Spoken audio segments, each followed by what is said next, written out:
Kang Minho was elbow-deep in a maintenance panel when the guards arrived. He didn't hear them at first. The space station's ventilation system made too much noise, and he was focused on replacing a faulty pressure sensor.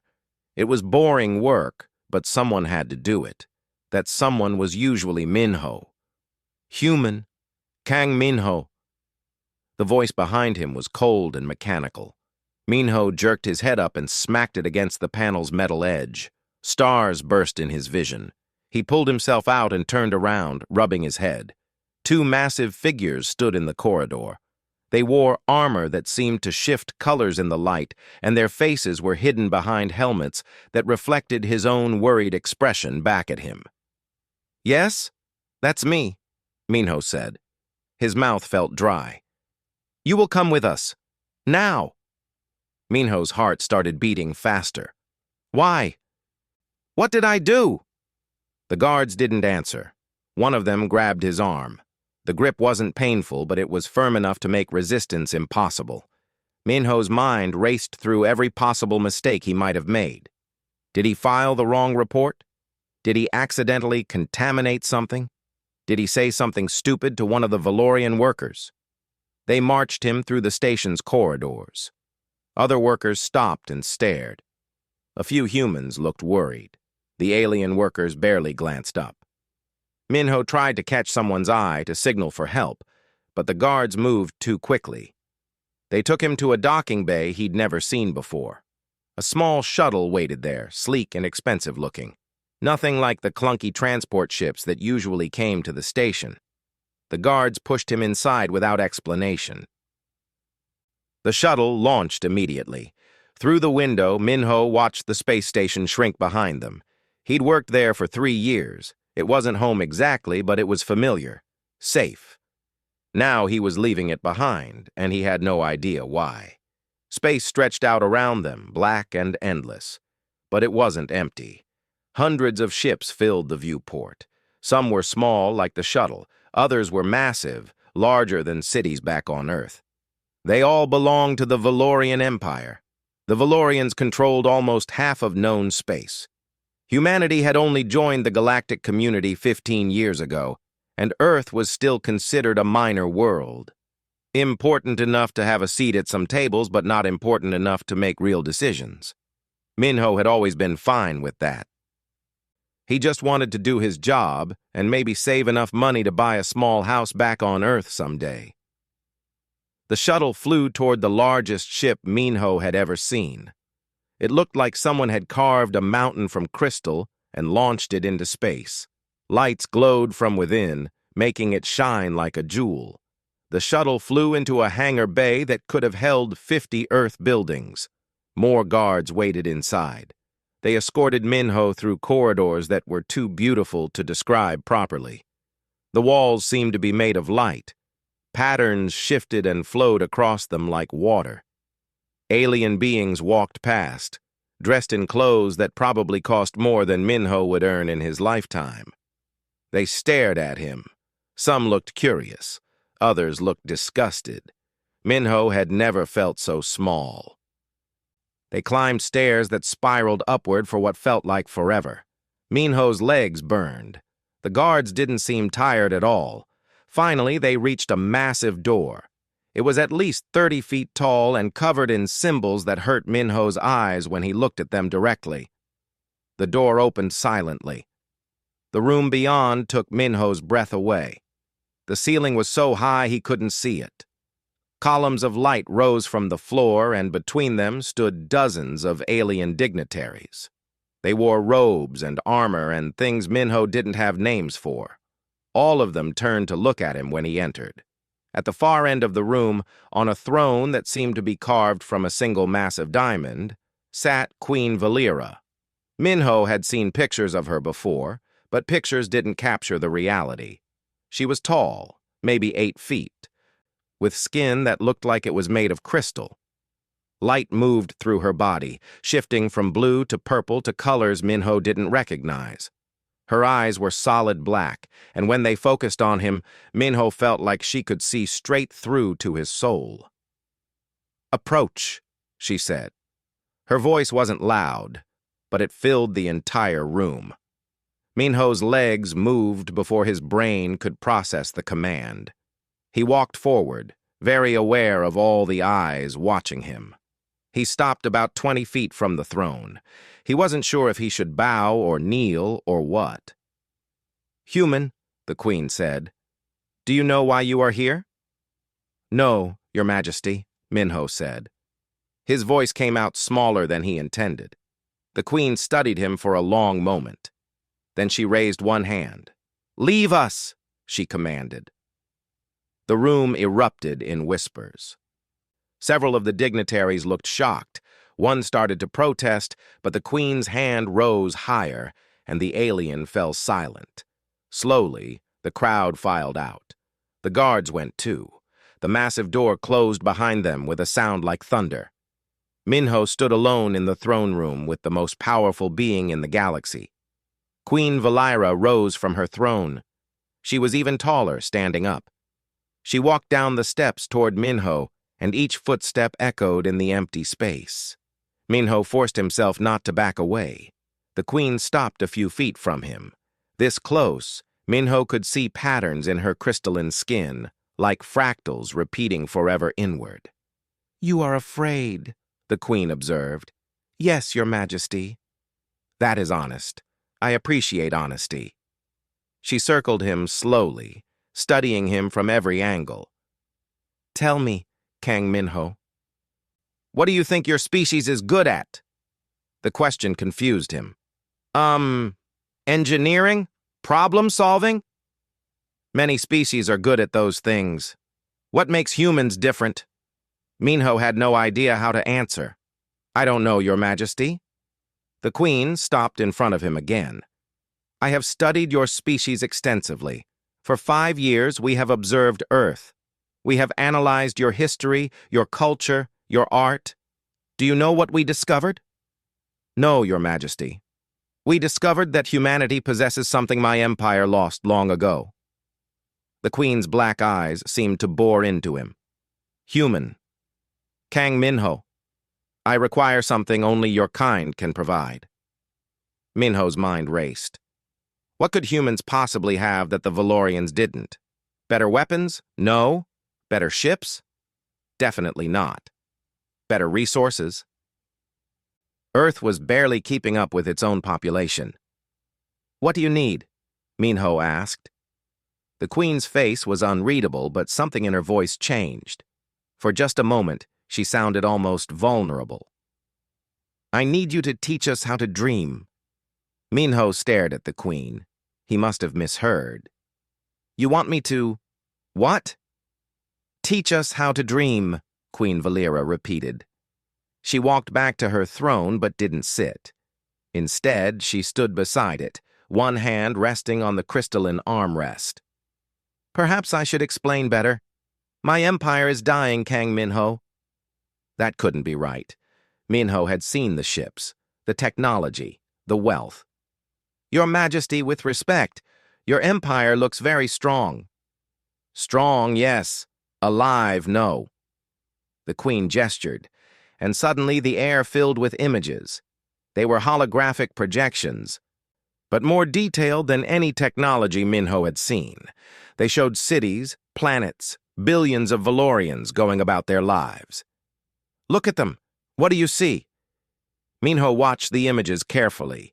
He saw perfect buildings, clean streets, organized systems. Everything ran smoothly. "I see an advanced civilization. You see a corpse that doesn't know it's dead." The Queen waved her hand again, and the images changed. Now they showed what looked like art galleries, concert halls, theaters. 3,000 years ago, my people created beauty. We made music that could move souls. We painted images that captured the essence of existence. We wrote stories that explored the deepest questions of life. The images showed paintings and sculptures. Even to Minho's untrained eye, they looked incredible. "Then we achieved perfection," the Queen continued. Her voice carried a weight that Minho couldn't quite identify.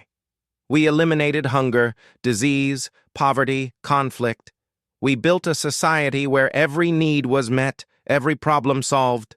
We thought we had won. That sounds good, Minho said carefully.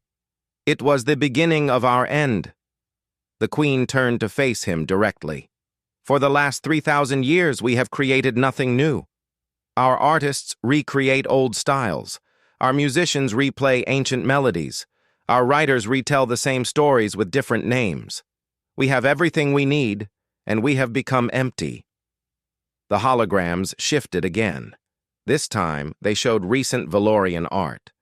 Minho couldn't explain it, but even he could see the difference. The old art had life in it, energy.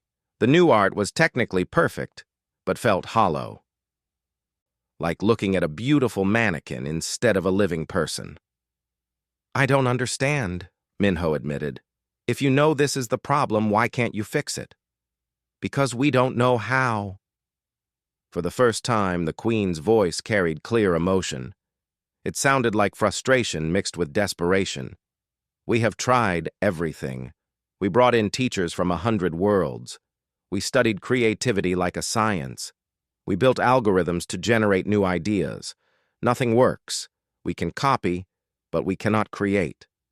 She walked down the steps again, moving closer to Minho. Then we discovered humanity, a species barely 200,000 years old, technologically primitive, socially chaotic. But when we observed your world, we saw something we had forgotten existed. What? Minho asked. Genuine creation. Your artists make things that have never existed before. Your musicians compose melodies that surprise even themselves. Your writers tell stories that explore ideas in new ways. Every human child draws pictures, makes up games, imagines impossible things. You cannot help but create. It is built into your nature. Minho felt overwhelmed. Your Majesty, I'm just an engineer. I fix broken machines. I don't know anything about art or music or... You misunderstand. The Queen held up one hand. Every human is an artist in some way. Your species cannot help but create. When you fix a machine, do you always follow the manual exactly? Minho thought about it. Well, no. Sometimes I find better ways to do things, or I have to improvise when I don't have the right parts. Improvise. That word does not exist in my language. We had to borrow it from others. The Queen's crystalline fingers curled into something like a fist. We follow instructions. We optimize processes. We perfect techniques. But we cannot improvise. We cannot imagine something that does not exist and then bring it into being. The holograms disappeared, leaving just Minho and the Queen in the vast throne room. The silence felt heavy. You want me to teach your entire species how to be creative? Minho said. That's impossible. I wouldn't even know where to start. You will not be alone. I will provide you with any resources you need, any expert from any world, unlimited funding, complete authority. The Queen's black eyes locked onto his. I am offering you the chance to save not just my empire, but potentially your own species as well. What do you mean? Earth is small, weak, protected mainly by treaties that could break at any time. There are empires in this galaxy that would swallow your world without a second thought. The Queen's voice became matter-of-fact. But if you succeed in this task, I will elevate humanity's status. Earth will become a protected world under my personal guarantee. Your species will have access to technology, trade routes, and political influence that would otherwise take centuries to achieve. Minho's head spun. This was so far beyond anything he'd imagined. And if I fail? Then things continue as they are. Earth remains minor. My empire continues its slow death, and eventually both our peoples fade into irrelevance. The Queen tilted her head slightly. But I do not think you will fail. Why not? You just said 100 other species couldn't help. Because they were already like us, advanced, logical, efficient. They had forgotten the chaos that breeds creation. The Queen gestured at Minho. Humans still live in that chaos. You struggle. You fail. You dream of better days because your current days are often difficult. That struggle is what we lost. Minho wanted to argue, to say this was crazy, to demand they let him go back to his simple life-fixing machines. But he thought about Earth, about his family there, about the millions of humans trying to find their place in a galaxy that didn't take them seriously. "How long do I have?" he asked. "1 month? If you can show meaningful progress in 1 month, I will extend the timeline. If not..." The Queen left the sentence unfinished. 1 month to teach an entire advanced species something they'd forgotten how to do. Something Minho wasn't even sure he understood himself. It was absurd, impossible. "I'll need help," Minho said. "Human help, experts in things I don't know about. You will have it. I will send ships to Earth immediately. Anyone you name will be brought here within days." Minho's mind raced. Who did he know that might understand this? Scientists, artists, teachers. There's a xenoanthropologist named Park Hana. She studies how different species think and create. She might have ideas. "She will be here in 3 days." The Queen returned to her throne and finally sat. "You will be given quarters in the palace. Anything you need, simply ask. The guards will take you there now." As if summoned, the massive doors opened. The same guards from before entered and waited. Minho turned to leave, then stopped. "Your Majesty, can I ask one more question?" "Speak." "Why me? If you've been studying humans for 5 years, you must know about our actual artists, famous painters, musicians, writers. Why bring in a random engineer?" The Queen was silent for a long moment. Then she said, "Because artists already know they are creative. They might not be able to explain it to someone who isn't. But you? You think you are not an artist. If you can discover your own creativity and understand it, perhaps you can show us how to find ours." The guards escorted Minho out. As the doors closed behind him, he heard the Queen add one more thing, so quiet he almost missed it. "I am counting on you, Kang Minho. We all are." 3 days later, Minho stood in what the Valorians called a receiving room, and what he would call a space bigger than a football field. He paced back and forth, nervous energy making it impossible to stand still.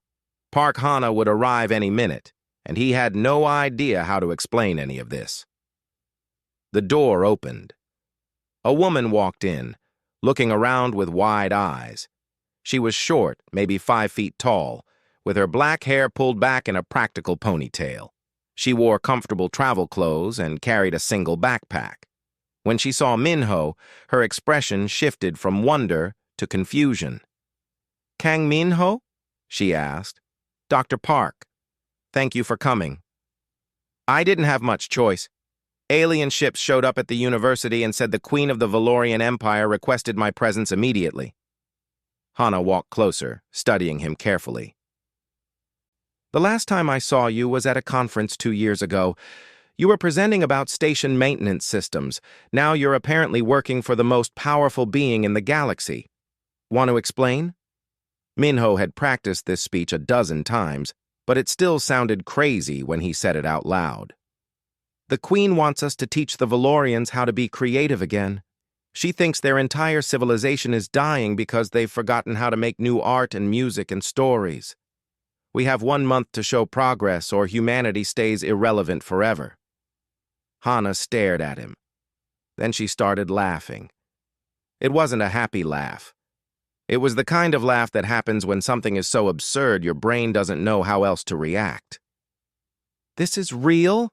she asked after she caught her breath. "Very real. Okay. Okay." Hana dropped her backpack and sat on the floor right there, pulling out a tablet. "Tell me everything.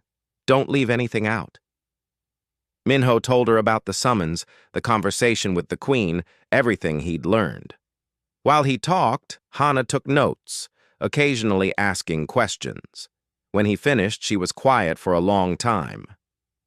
"This is the most fascinating thing I've ever heard," she finally said.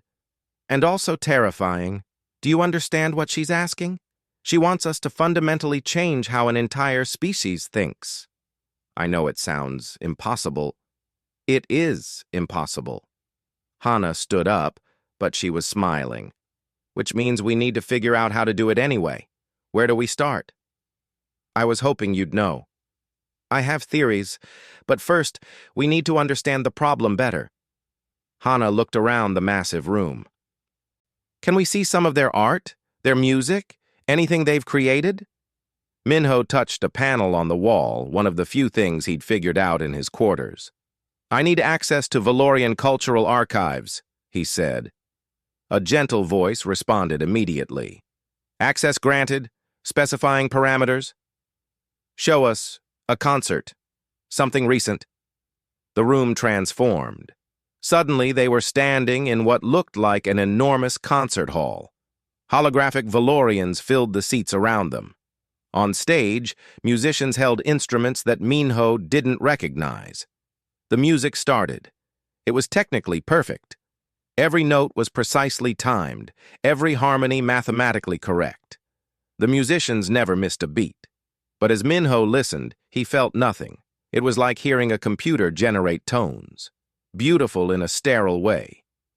After 5 minutes, Hannah waved her hand. "Stop, please." The simulation ended. "What did you think?" Minho asked. "It's like listening to a math equation, correct but empty." Hannah pulled out her tablet again, typing rapidly. "Show me something old. From before they achieved their so-called perfection." This time, the simulation showed a smaller venue. The audience looked different, less orderly, more animated. The musicians on stage seemed nervous. When they played, there were tiny mistakes. A note held a fraction too long, a harmony slightly off. But Minho felt something. The music had emotion in it, warmth.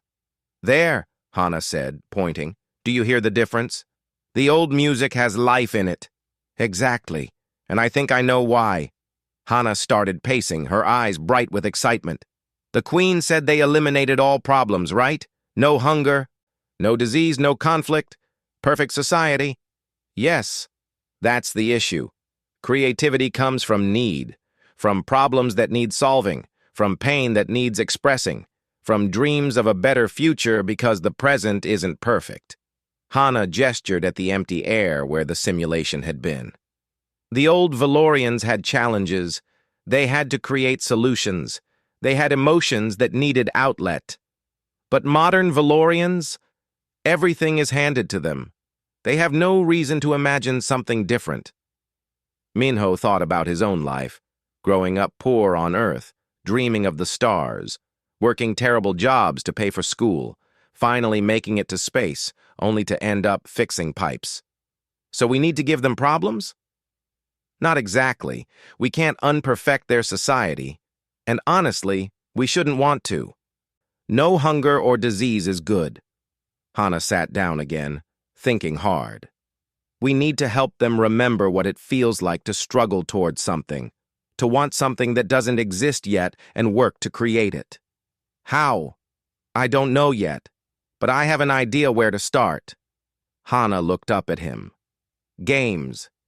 Games? Think about it. Games are voluntary challenges. We choose to play even though they're difficult. We impose rules on ourselves that make things harder. Why? Because overcoming challenges is fun. It's satisfying. It exercises our creativity. Hannah stood up, energized now. If we can get the Valorians to play, to really play, maybe we can wake up that part of their brains. Minho wasn't convinced. You want to save an empire with children's games? Not children's games. Any games. Strategy games. Role-playing games. Improvisation games. Anything that requires imagination and creative problem-solving. Hannah grabbed her backpack. We need more people. Game designers, teachers, maybe some actors or improvisers. People who understand play. I'll tell the Queen. Over the next week, more humans arrived. Choi Yuna came from Seoul, a game designer who'd won awards for her creative puzzle games. Lee Salmon, a theater teacher who specialized in improvisation. Park Jin-ho, a child psychologist who studied how kids learn through play. Others, too, each bringing different expertise. They set up in a large room that the Queen provided. Minho watched as his team argued, brainstormed, tested ideas. He felt useless. These were creative people. He was just an engineer. "Stop that," Hana said one evening. She'd caught him sitting alone, looking discouraged. "Stop what?" "Thinking you don't belong here. The Queen chose you for a reason." Hana sat next to him. "You know what I've learned studying different species? Creativity isn't some special gift. It's a basic part of intelligence. Every time you fix a machine in a new way, that's creative. Every time you solve a problem without instructions, that's creative. You just don't call it that." "Maybe. Definitely." Hana stood and offered him her hand. "Come on. We're testing some games with our first Valorian volunteers tomorrow. We need you there." The next day, 5 young Valorians entered their workspace. They looked nervous, their crystalline skin shifting through uncertain colors. Commander Velrus, the Queen's military chief, escorted them. He didn't look happy. "The Queen has ordered these citizens to participate in your experiment," Velrus said coldly. "Do not harm them." "We're just going to play some games," Yuna said cheerfully. "Nothing dangerous." "Games," Velrus repeated like the word tasted bad. "The Queen indulges this foolishness. I do not understand why." After he left, Yuna gathered the Valorians in a circle. "Okay, let's start simple. We're going to play a game called Yes and. I'll start a story, and each of you will add to it. Whatever the person before you says, you accept it and build on it. Ready?" The Valorians looked at each other, confused. "I'll start," Yuna said. "Yesterday I went to the market and bought a strange fruit." She pointed to the first Valorian whose name was Kalith. "What? What should I say?" Kalith asked. "Anything. What happened with the fruit?" "The fruit followed standard nutritional parameters." Yuna smiled encouragingly. "Okay, but let's imagine something more interesting. What if the fruit did something unexpected?" Kalith's crystalline features showed confusion. "Fruits do not do unexpected things. They have defined properties." Hana caught Minho's eye. Her expression said clearly, "This is going to be harder than we thought." 2 weeks passed. Minho had never been so exhausted in his life.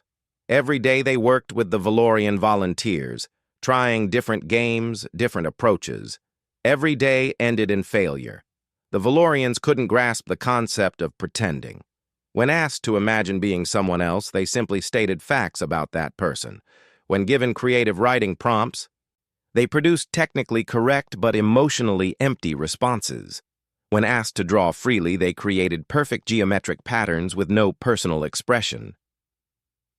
"Maybe we're approaching this wrong," Soman said during one of their evening meetings. The theater teacher looked as tired as Minho felt.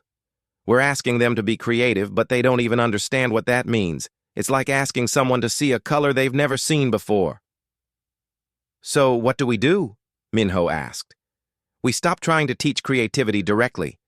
We create situations where it happens naturally." Soman pulled up some notes on her tablet. "Children don't learn to play by studying the theory of play. They just play. We need to create that kind of environment." Yuna nodded. "She's right. We've been too structured. Let's try something completely different tomorrow." The next day, they didn't tell the Valorians they were going to play games. They just set up the room differently.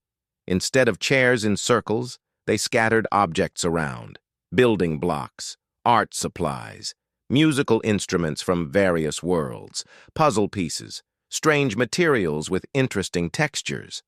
When Kalith and the other volunteers arrived, they stopped at the entrance, confused. "What is the protocol for this session?" one of them asked. "No protocol," Yuna said. Just look around. Touch things. Do whatever seems interesting. Interesting? We do not understand the parameter. Whatever makes you curious. Whatever you want to explore. The Valorians spread out slowly, carefully. They touched objects with obvious confusion. One picked up a paintbrush, examined it from every angle, then set it down exactly where it had been. Another found the building blocks, scanned them, and then arranged them by size and color. Minho watched, disappointed. This wasn't working either. Then Khalith found the musical instruments. He picked up something that looked like a cross between a guitar and a harp. He plucked one string. The note echoed in the quiet room. He plucked another string. Then another. He wasn't following any pattern. He was just exploring the sounds. "That's it," Hana whispered to Minho. "Don't interrupt him." Khalith continued for several minutes, creating random notes. Then something changed. He started repeating certain combinations. Not from memory, the human team had never played those particular notes. He was discovering patterns on his own, patterns he liked. Another Valorian, named Lyrae, noticed what Keyleth was doing. She picked up a different instrument.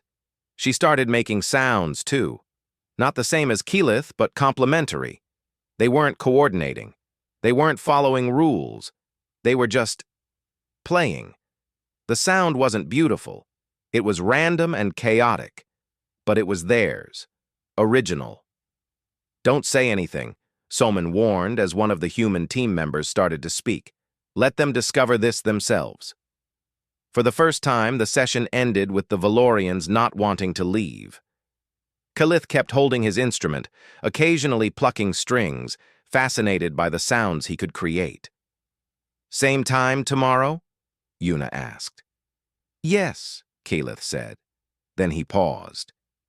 Can I take this instrument?" "Of course." As the Valorians left, Minho felt something he hadn't felt since this whole thing started. Hope. The next day, Khalith brought the instrument back, but he'd done something to it. He'd attached extra strings, modified the shape slightly. "It makes different sounds now," he explained. "I wanted to hear what would happen if I changed it." "That's wonderful," Yuna said, smiling wide. Over the next week, small changes appeared. Lyrae started drawing. Her first attempts were the same geometric patterns as before. But then she drew something else, a representation of the feeling she got when making music. It wasn't realistic. It was abstract, emotional. Another Valorian started combining the building blocks in ways that served no structural purpose. He was building for the sake of building, enjoying the process. But the real breakthrough came from Khalith. One morning, he arrived early to the session. Minho was the only one there, reviewing notes. "Can I ask you something?" Khalith said. "Sure." "Last night I couldn't stop thinking about the sounds, the patterns. I wanted to share them with others, but I realized there are no words in my language for what I felt." Khalith's crystalline skin shifted through colors rapidly, a sign of intense emotion. "When you humans describe music, you use words like beautiful or moving or exciting. We have those words, but we use them only for objective things. A building can be beautiful because it has optimal proportions. But music, how can sound be beautiful?" Minho thought carefully. "It's beautiful because it makes you feel something, not think something. Feel it. That's what I'm struggling with. I felt something. For the first time in my life, I felt something that wasn't just satisfaction at completing a task correctly." Khalith sat down, and his voice became quieter. "It scared me, but I also want to feel it again. That's normal. That's human. Well, I guess it's just normal for anyone who's alive." Minho sat beside him. "Feelings can be scary, but they're also what makes existence meaningful. The others don't understand. I tried to explain it to my friend, another Valorian who doesn't attend these sessions. He said I was malfunctioning, that I should report to medical services. You're not malfunctioning. You're waking up. That afternoon, Calith did something unprecedented. During the free exploration time, he gathered the other Valorians and proposed they create something together, not alone, but as a group. He wanted to make music where they all contributed different parts. They tried. It was messy and disorganized. They had no idea how to coordinate without explicit instructions. But they were trying. And occasionally, for just a few seconds, the chaotic sounds aligned into something that resembled actual music. Then Calith laughed. It was a short sound, surprised, but unmistakable. The other Valorians stopped immediately. "What was that sound you made?" Lyrae asked. "I don't know. It just came out." Calith looked amazed. "We created something, just now. For those few seconds, we made something that has never existed before, and it was good." The room was silent. Then, slowly, the other Valorians started to understand. Their skin colors shifted, brightening. Minho caught Hana's eye across the room. She was recording everything, her hands shaking slightly with excitement. That evening, Minho was summoned to see the Queen. He went alone, nervous. They were only halfway through their month. Progress was happening, but was it enough? Queen Valera stood by a massive window looking out at the stars.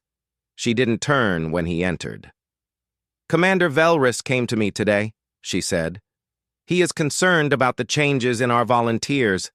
He says they are behaving erratically, acting without orders, expressing opinions about subjective matters. He wants me to end this experiment." Minho's heart sank. "Your Majesty," I told him no. The Queen turned to face Minho. "Do you know why?" "No, Your Majesty. Because this morning, I received a message from Calith. He sent me a recording of the music he created, and for the first time in 3,000 years, I felt something when experiencing art." The Queen's voice carried wonder.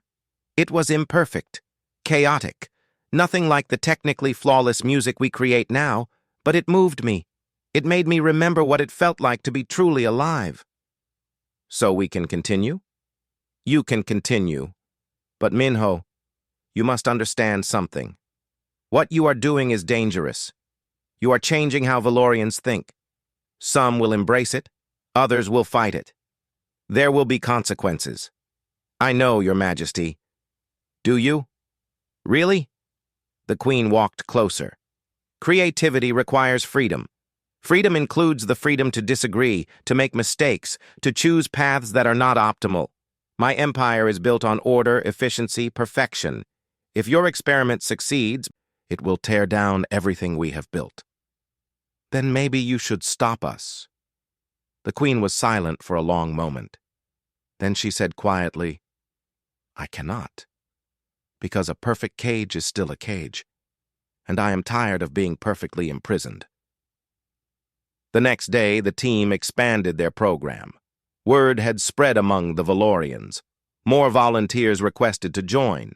The Queen approved a larger space and more resources. But Minho noticed Commander Velrus watching from the shadows, and he didn't look pleased. The program grew faster than Minho expected. Within 3 weeks, over 200 Valorians were attending the creativity sessions. They called themselves the Awakened, though Minho thought that sounded a bit dramatic. But he understood why they chose that name. They were waking up from a 3,000-year sleep. The changes were remarkable. Valorians who had spent their entire lives following precise schedules started taking walks with no destination. Artists began creating works that expressed emotions instead of demonstrating technical skill. Musicians composed pieces that sometimes included intentional discord because it felt right, but not everyone was happy about it. Minho first noticed the resistance during a session with new volunteers. One Valorian, a government official named Theron, stood in the middle of the room and refused to participate. "This is wrong," Theron announced. You are corrupting our people, teaching them to value chaos over order, emotion over logic. We're not teaching corruption, Hana said calmly. We're teaching creativity. They are the same thing. Creativity led to the wars that nearly destroyed our species 5,000 years ago. We chose perfection precisely to avoid such chaos. Theron pointed at Calith, who was helping new volunteers with music. Look at him. He used to be a respected data analyst. Now he wastes his time making meaningless sounds. They're not meaningless, Calith said quietly. They're beautiful. Beauty is objective, optimal proportions, correct harmonics. What you create is noise. Maybe to you, but it means something to me, and that matters. Theron's crystalline skin flushed dark blue. Anger, Minho had learned. This is exactly the problem. Individual feelings do not matter. The collective good matters. Order matters. You are teaching selfishness. Before anyone could respond, Theron left. Several other Valorians followed him. That evening, Minho met with his team. Everyone looked worried. We knew there would be resistance, Soman said. Change always faces opposition. But we didn't expect it to be this strong, Yuna added. I've been hearing rumors. Some Valorians are calling us dangerous, saying we're destroying their culture. Are we? Jinho asked quietly. I mean, think about it. We're changing fundamental aspects of how they think. Who gave us the right to do that? The room fell silent. It was the question they'd all been avoiding. The Queen did, Minho finally said. She asked us to help. She believes her people are dying slowly, becoming less than they could be. We're giving them options, not forcing anything. Everyone who comes to our sessions chooses to be here. For now, Hana said. But if this becomes a cultural divide, it could tear their society apart. Creative Valorians versus traditional ones. That's a recipe for conflict. She was right. Over the next week, the division became obvious. Awakened Valorians started gathering together, forming communities. They dressed differently, decorated their spaces with art, spent time in ways that weren't optimal or efficient.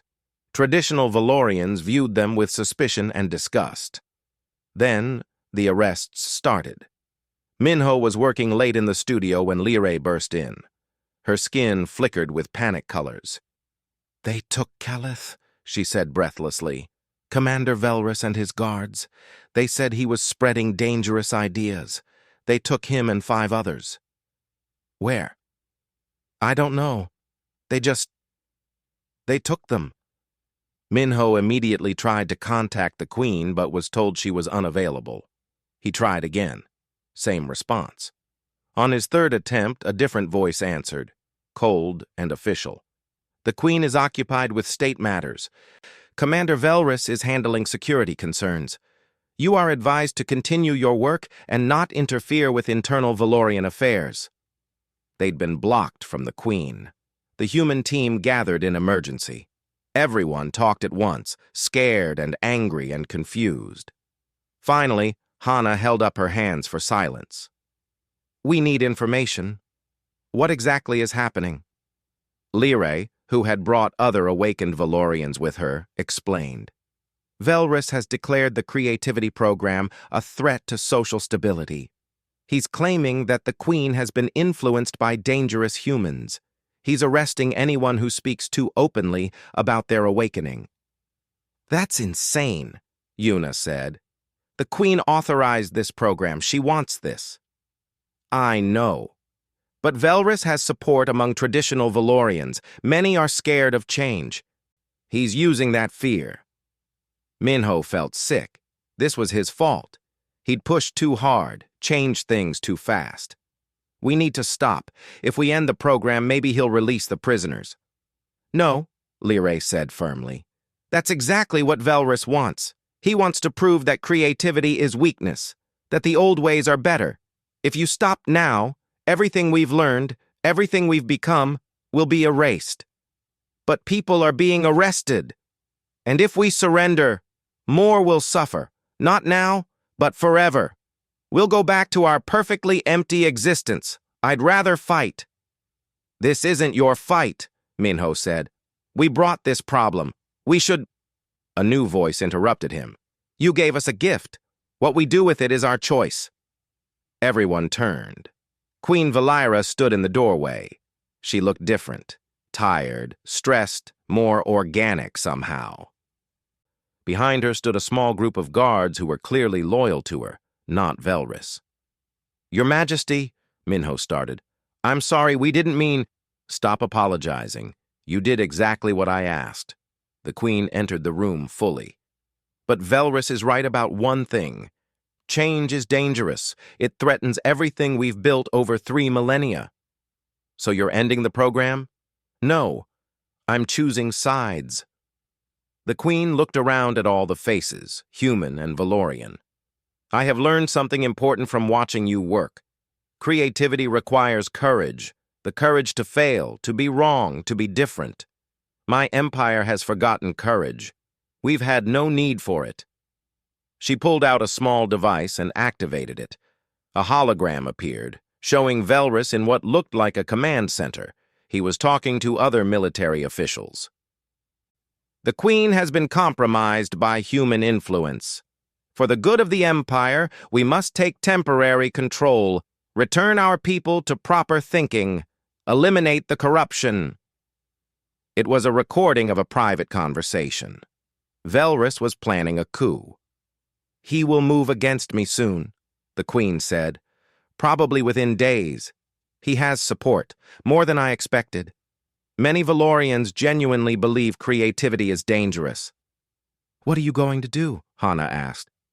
"I'm going to make a choice that no Valorian ruler has made in 3,000 years. I'm going to fight for change instead of stability." The Queen looked directly at Minho. "But I cannot do it alone. Velrus has military power. I have legitimacy and law. Neither may be enough." "What do you need from us?" "Keep teaching. Keep spreading the awakening. But more than that, I need you to help me show the Empire what they're choosing between. Not order versus chaos, but death versus life." Over the next 3 days, everything accelerated. The Queen freed Kelith and the other prisoners. Velrus declared this an abuse of power and began moving military assets. The Empire was dividing into 2 camps, those who wanted the safety of the old ways and those who wanted the risk of new possibilities.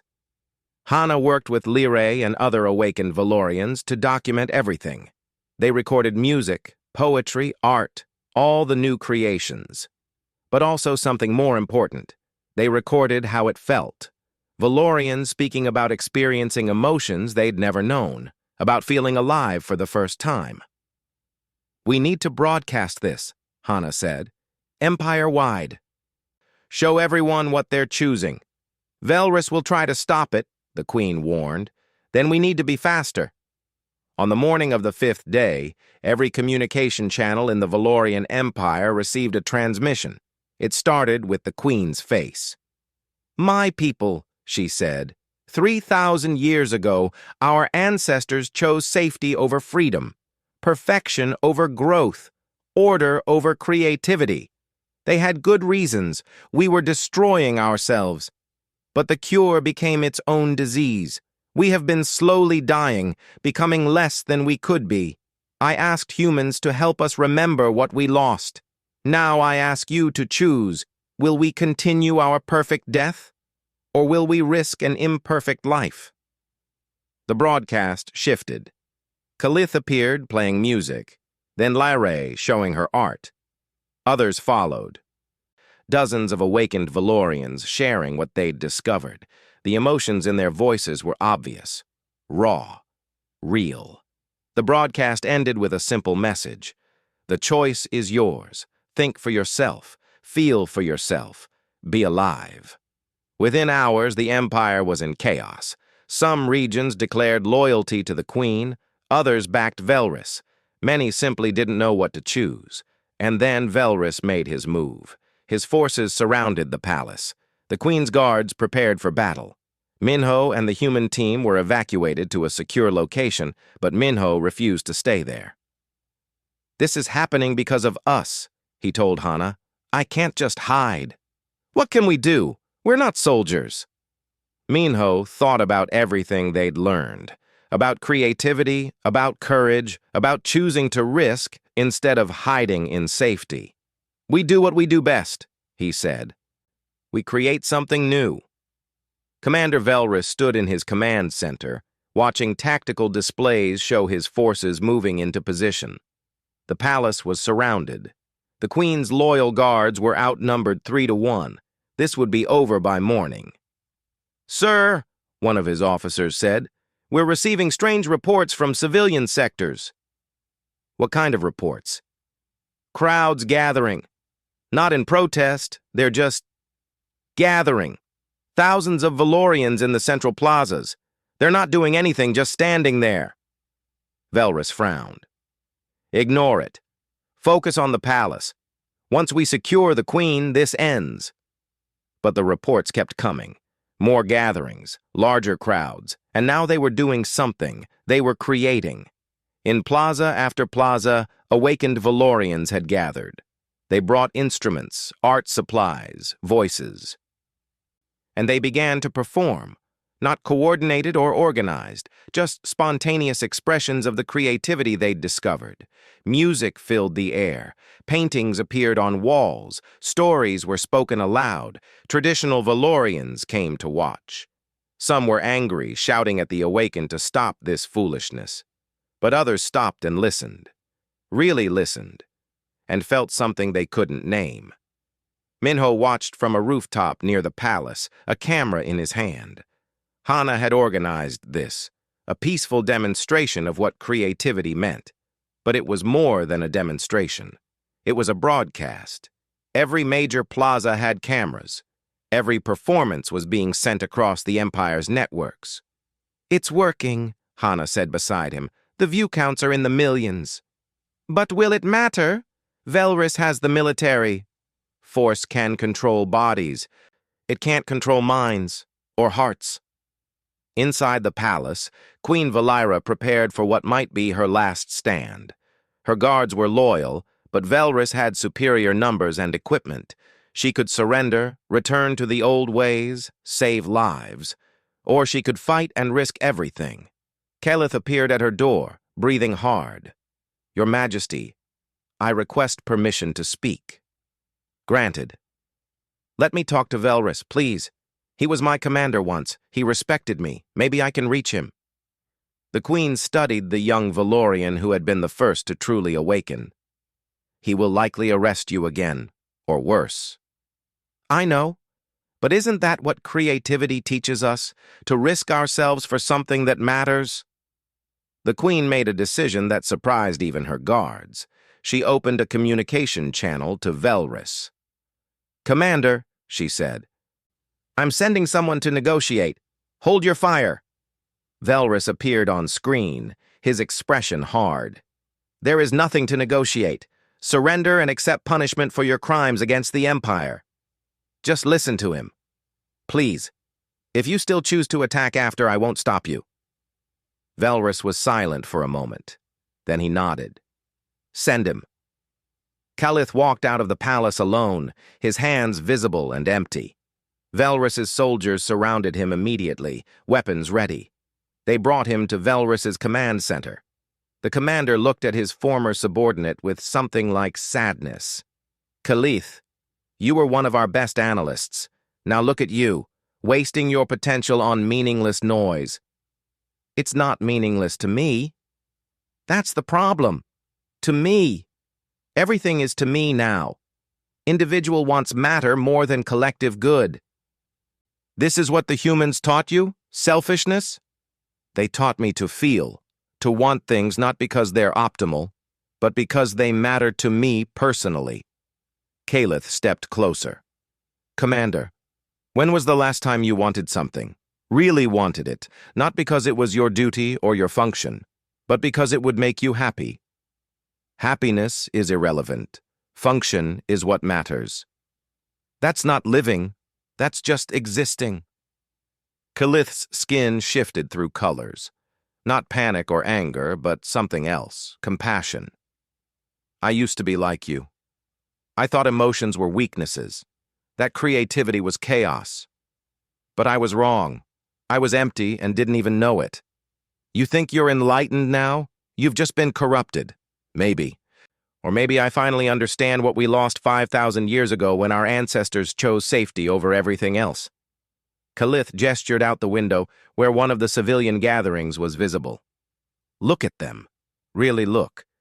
What do you see? Velrus turned to the window. In the plaza below, dozens of Valorians were creating together, a group playing music, others painting, some just talking, sharing stories. And around them, traditional Valorians watched, some with disgust but others with curiosity, with longing. I see chaos, Velrus said, but his voice was quieter. I see life, messy and imperfect and beautiful. Khalith moved to stand beside him. Commander, you're not wrong to be afraid. Change is terrifying, but stagnation is death. We've been dying for 3,000 years. The Queen is trying to save us by destroying everything we've built, by building something new, something better. Khalith touched the window, his hand leaving a print on the crystalline surface. I learned something from the humans. They have a saying, better to light a candle than curse the darkness. We've been living in darkness so long we forgot what light looked like. Now we're seeing it again.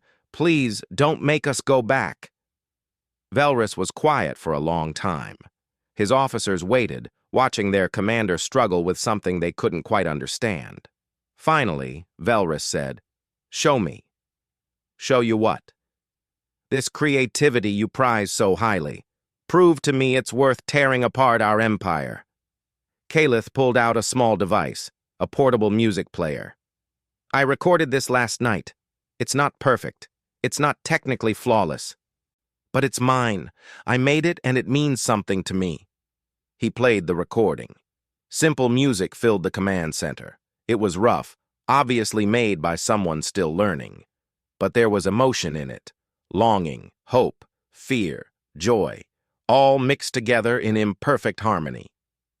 When it ended, Velrus stood frozen. His skin had gone through a dozen colors during the playback. Confusion, anger, resistance. But now it settled on something the officers had never seen from their commander. Uncertainty. I felt something, Velrus admitted quietly. I don't know what, but I felt it. That's creativity, Commander. That's being alive. Outside, the peaceful demonstrations continued. But something was changing. More traditional Valorians were joining in. Not performing, not yet. Just watching, experiencing, beginning to understand. Minho received a message on his communicator. It was from an unknown source. He opened it and found a video file. It showed Velrus's command center, showed Khalith playing his music, showed the commander's reaction. Someone inside Velrus's team sent this to us, Hana said, looking over his shoulder. They want us to broadcast it. Should we? Khalith risked everything to reach Velrus. The least we can do is make sure everyone sees if it worked. They broadcast the video. Within minutes, it spread across the empire. Valorians everywhere watched their feared military commander experience creativity for the first time. Watched him struggle with new emotions. Watched him change. Back in the command center, Velrus's officers were in chaos. Some demanded they proceed with the attack. Others questioned their orders. The unity of purpose that had driven them was cracking. Sir, one officer said, your orders? Do we attack? Velrus looked at the tactical displays, at the palace where the Queen waited, at the plazas where thousands of Valorians were discovering themselves, at Khalith, who had risked arrest to reach him. No, Velrus said finally. We stand down. Sir, I said stand down. Velrus's voice was sharp, then softer. I was wrong. The Queen was right. We've been dying, and I almost finished the job. But not everyone accepted his decision. A faction of his officers, led by an admiral named Korath, refused the stand-down order. You've been compromised, just like the Queen, Korath declared. "We will complete this mission with or without you." Before Velrus could respond, Korath's forces broke away and began their assault on the palace. Weapons fire lit up the night sky. The Queen's guards returned fire, but they were still outnumbered. The palace shields would hold for maybe an hour. Minho watched in horror from his position. This wasn't how it was supposed to end. They'd tried peace. They'd tried showing rather than forcing. It hadn't been enough. Then something unexpected happened. Regular Valorian citizens, not soldiers or guards, began moving toward the palace. Not to attack, to shield it. Thousands of them, both awakened and traditionalists who'd been swayed by the broadcasts. They formed a living barrier between Korath's forces and the palace. "This is illegal," Korath announced over loudspeakers. "Disperse immediately or face consequences." The crowd didn't move. More Valorians kept arriving, joining the human wall. No, Minho thought, the Valorian wall. They were choosing, not because they were ordered to, but because they wanted to. Khalith stood at the front of the crowd, unarmed and unafraid. Beside him, Lyrae and dozens of other awakened Valorians. Behind them, traditionalists who had decided change was worth the risk. Korath faced an impossible choice: fire on civilians or retreat. Either would end his coup. He hesitated too long. Velrus arrived with his loyal forces. He placed himself between Korath and the crowd. "Stand down, Admiral," Velrus commanded. "That's an order?" "You're a traitor." "No, I'm choosing life over order, as should you." For a tense moment, it could have gone either way. Then, one by one, Korath's soldiers lowered their weapons. They'd seen the broadcasts. They'd watched their commander change. They'd seen thousands of civilians willing to die for something they believed in. Korath was left alone. His coup collapsed without a single shot fired at the crowd. The siege ended not with violence, but with choice. The Empire had chosen. 6 months had passed since the siege.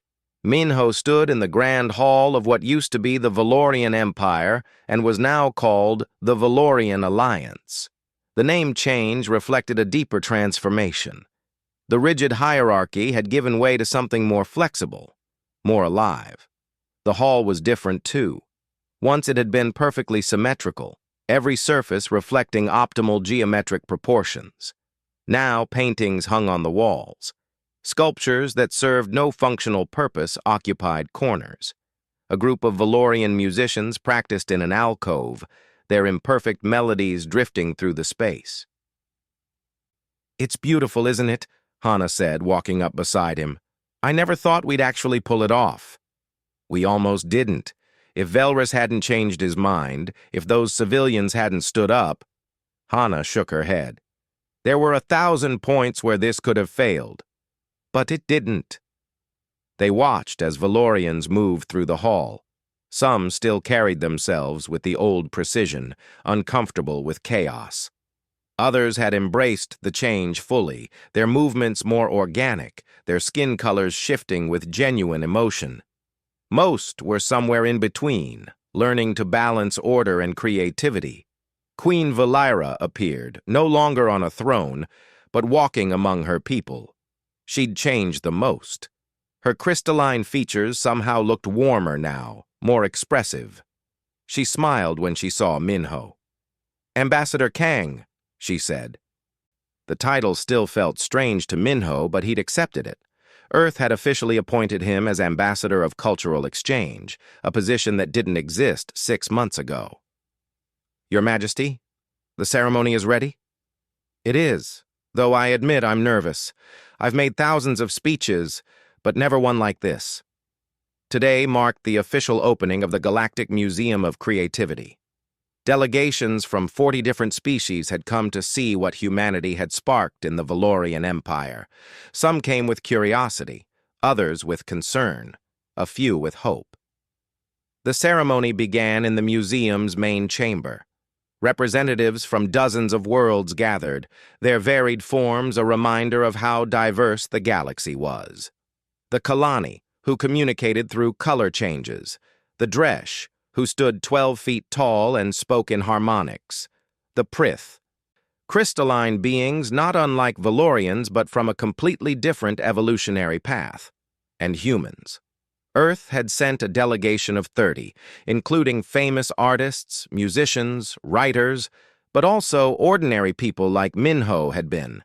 Engineers, teachers, scientists who were creative in ways they'd never recognized. Queen Valera stepped to the podium. The crowd fell silent. 6 months ago, I summoned a human to my throne, she began. I asked him to do something impossible, to teach a species that had forgotten how to dream. I expected him to fail. I think he expected to fail too. Scattered laughter. Minho felt his face heat up. But he didn't fail. Neither did his team, nor the brave Valorians who chose to awaken.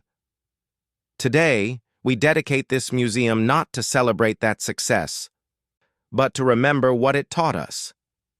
The Queen gestured around the chamber. Creativity is not about making art. It's about being alive, truly, fully alive. It's about feeling emotions that scare us, wanting things that might not be optimal, dreaming of possibilities that don't exist yet. She paused, her voice becoming softer. We Valorians chose safety over life 5,000 years ago. We survived, but we stopped living. Humanity reminded us what we'd lost, and now we choose differently. The Queen stepped back, and Minho was surprised to see Khalith take the podium next. Khalith had become something of a celebrity in the Alliance, the first awakened, the one who had talked Velrus down from civil war, but he still seemed uncomfortable with attention. I want to tell you about fear, Khalith said. Before I learned creativity, I thought I knew what fear meant. I feared failing my duties, performing below standards, disappointing my superiors, but those weren't real fears. They were just concerns about function. He held up his instrument, the one he'd modified months ago. It looked even more different now, with additions and changes from continuous experimentation. Real fear is what I felt the first time I played music. The fear that I was doing something wrong, that I was becoming less than I should be. The fear of feeling emotions I couldn't control or understand. Khalith's skin shifted through uncertain colors. That fear almost stopped me, but I'm glad it didn't.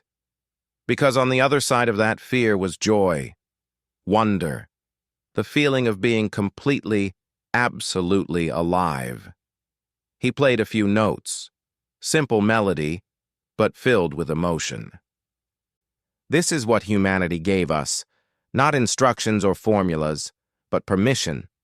Permission to be imperfect, to fail, to want things just because we want them, to create for no reason except that creation itself is meaningful.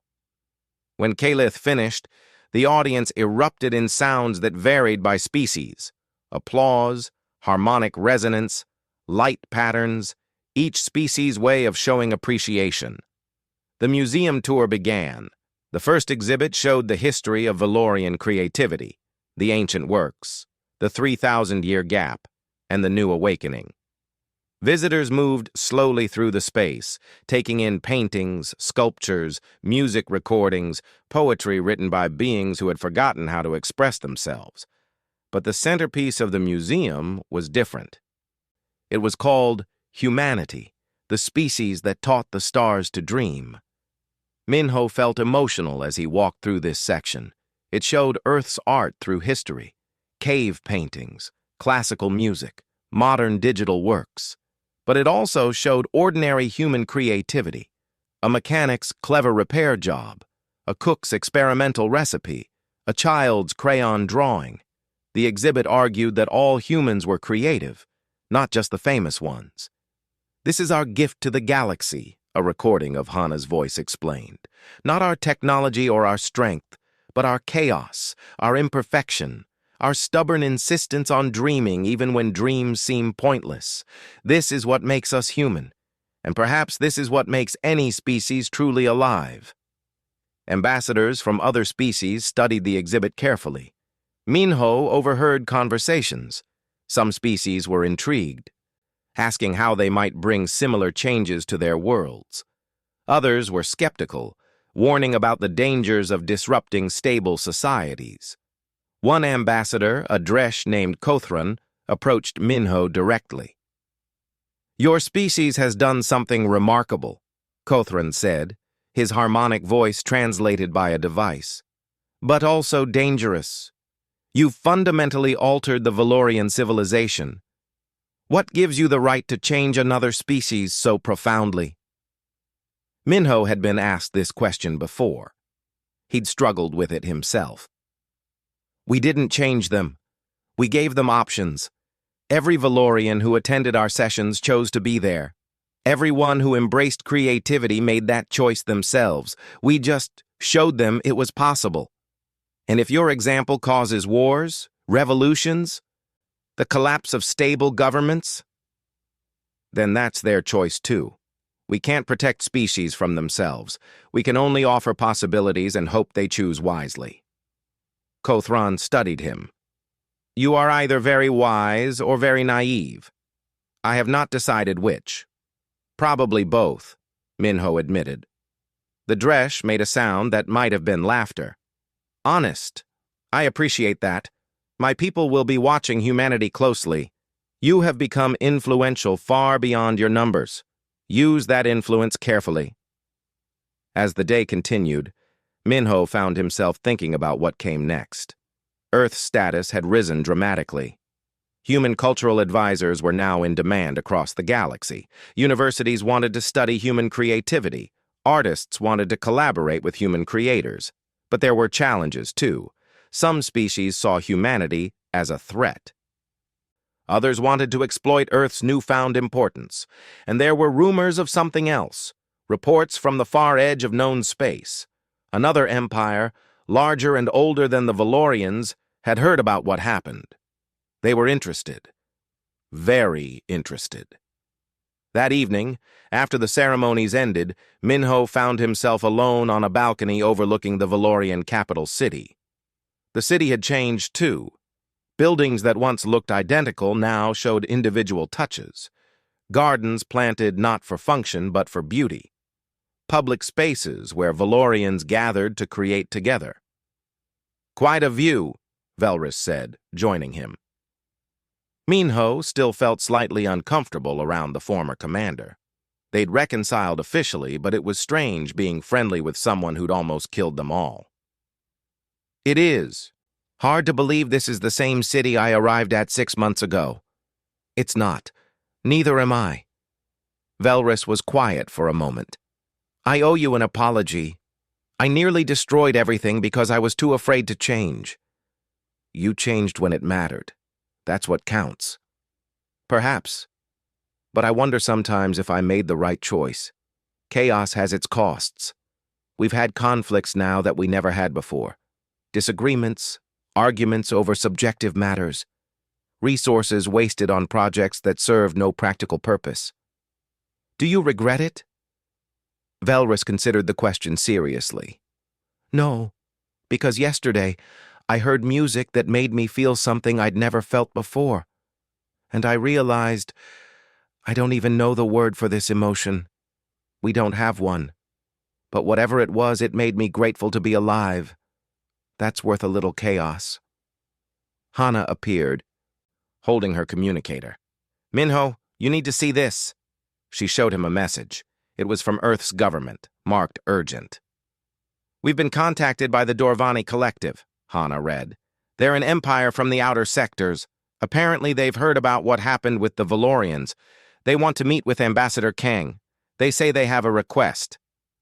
Minho felt his stomach sink. "What kind of request?" "They don't say, but their empire is 3 times larger than the Valorian Alliance, and according to reports, they've been locked in a cold war with their neighbors for 600 years. Whatever they want, it's not going to be simple." Minho looked out at the city again. 6 months ago, he'd been a maintenance engineer fixing pipes. Now he was an ambassador facing a request from one of the most powerful civilizations in the galaxy. When do they want to meet? 2 weeks, on a neutral station. Velrus put a hand on Minho's shoulder. Whatever they ask, remember what you taught us. Sometimes the answer to impossible problems isn't force or logic. It's creativity. It's having the courage to imagine something different. Minho smiled. When did you become wise? I had good teachers. Later that night, Minho sent a message to his family on Earth. He told them about the ceremony, the museum, the changes in the Valorian alliance. He told them he was proud of what they'd accomplished, but also scared of what came next. His sister Yunji responded quickly. She was arriving next week as part of the next wave of cultural ambassadors. Her message was simple. You showed the galaxy that humanity's strength isn't our weapons or our technology. It's our ability to dream, to imagine better futures and work toward them. Whatever the Dorvani want, you'll find a way. That's what we do. We're human. Minho stood on the balcony long after others had gone to sleep. He thought about everything that had changed. About Khalith discovering music for the first time. About Queen Valera choosing risk over safety. About thousands of Valorians standing unarmed against military forces because they believed in something. Humanity had taught the Valorians to dream, but maybe the Valorians had taught humanity something too. That their chaotic, imperfect emotional nature wasn't a weakness to overcome. It was their greatest strength. The stars above were the same as always. But Minho saw them differently now. Each point of light represented species, civilizations, possibilities. Some would embrace change, others would resist it. And humanity somehow had become the species that helped others choose. It was terrifying. It was overwhelming. It was impossible. It was also exactly what humanity was meant to do. Minho went inside, ready for whatever came next. The Dorvani collective wanted to meet. Fine. He'd meet them, he'd listen to their request, and then he'd do what humans did best. He'd imagine a solution that didn't exist yet and make it real, because that's what creativity meant. Not making art or music, though those were part of it. Creativity meant looking at impossible problems and refusing to accept that they were impossible. It meant dreaming of better worlds and having the courage to build them. The galaxy was full of species more advanced than humanity, stronger, smarter, longer lived. But none of them had what humans had, the beautiful, terrible, wonderful ability to look at the universe and say, this isn't enough, we can do better. And now, one impossible challenge at a time, humanity was teaching the stars to dream.